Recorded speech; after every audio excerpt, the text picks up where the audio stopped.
Le 9 juin 1938, le Führer, qui vient d'occuper l'Autriche, fait détruire la synagogue de Berlin, trop proche de la maison des artistes allemands. En juillet, lors d'une conférence internationale réunie à Évian, Hitler demande à la France, à la Grande-Bretagne, aux États-Unis et aux autres démocraties de recevoir les juifs allemands qu'il veut expulser. Tous les pays refusent ou n'acceptent que de très petits contingents. Le 10 août, la synagogue de Nuremberg est détruite par des pillards. Au début de septembre, le Führer encourage les Allemands des Sudètes à se révolter contre le gouvernement tchèque, puis annexe la région. Le 30 septembre, à Munich, Français et Anglais acceptent cette annexion, espérant ainsi éviter la guerre. Le 28 octobre, 17 000 Juifs polonais, réfugiés en Allemagne depuis 1914, sont renvoyés par Hitler en Pologne. Il les refuse. Ils sont parqués dans un no man's land entre les deux pays. Le lundi 7 novembre, à Paris, le fils d'un de ces réfugiés, Herschel Greenspan, tire sur le premier diplomate qu'il croise dans l'ambassade du Reich, Ernst vom Rath, qui est grièvement blessé. Greenspan est arrêté par la police française. Il le livrera plus tard aux nazis. Le mardi 8 novembre, Hitler arrive à Munich pour fêter avec tous ses lieutenants l'anniversaire de son coup d'État manqué du 9 novembre 1923. Apprenant l'attentat de Paris, il envoie son médecin personnel à Paris, au chevet d'Ernst vom Rath. Le mercredi 9 novembre, en fin d'après-midi, vom Rath succombe à ses blessures. Hitler l'apprend à 19h à Munich, où il est encore avec ses principaux adjoints. Il donne alors à Goebbels l'ordre de ne pas s'opposer à des actions spontanées contre les Juifs. À 20h à la radio, Goebbels attribue l'assassinat de vom Rath à la communauté juive mondiale et dénonce un complot juif contre l'Allemagne, demandant aux Allemands de manifester contre les Juifs. Le jeudi 10 novembre à 1h du matin, de Munich, Heydrich, sur l'ordre du Führer transmis par Goebbels, ordonne aux cadres de la Gestapo de se déguiser en civil pour mettre le feu aux synagogues, détruire les vitrines des magasins juifs et arrêter, dit-il, autant de juifs, des hommes pas trop vieux et en bonne santé, que les camps de concentration pourront en contenir.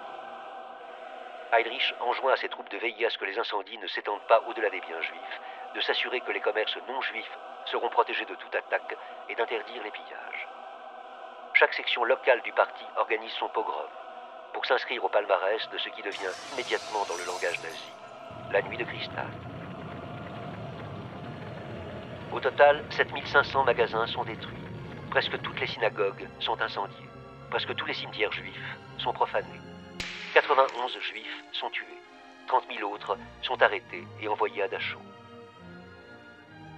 Au matin du 10, les juifs doivent déblayer le verre brisé qui jonche les trottoirs et camoufler les devantures béantes avec des planches.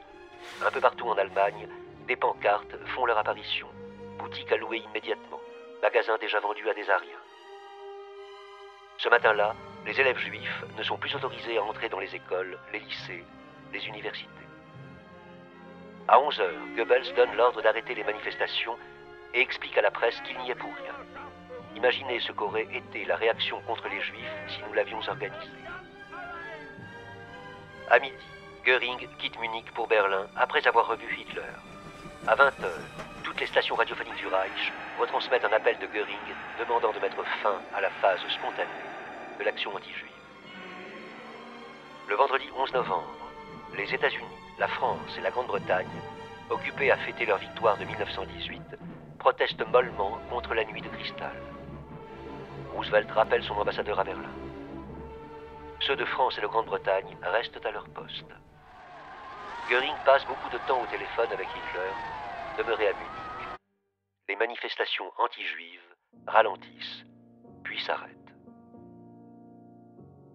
Le samedi 12 novembre, à 11h du matin, Göring convoque tous les barons du nazisme dans la grande salle qui jouxte son bureau au nouveau ministère de l'Air qu'il vient de faire construire pour en faire le centre du pouvoir gouvernemental. Sont présents Hans Kerl, son conseiller, Joseph Bürkel, Gauleiter d'Autriche, le docteur Goebbels, ministre de la propagande, le comte Schwerin von Krosigk, ministre des Finances, Walter Funk, ministre de l'économie, Heinrich Hans Gürtner, ministre de la Justice,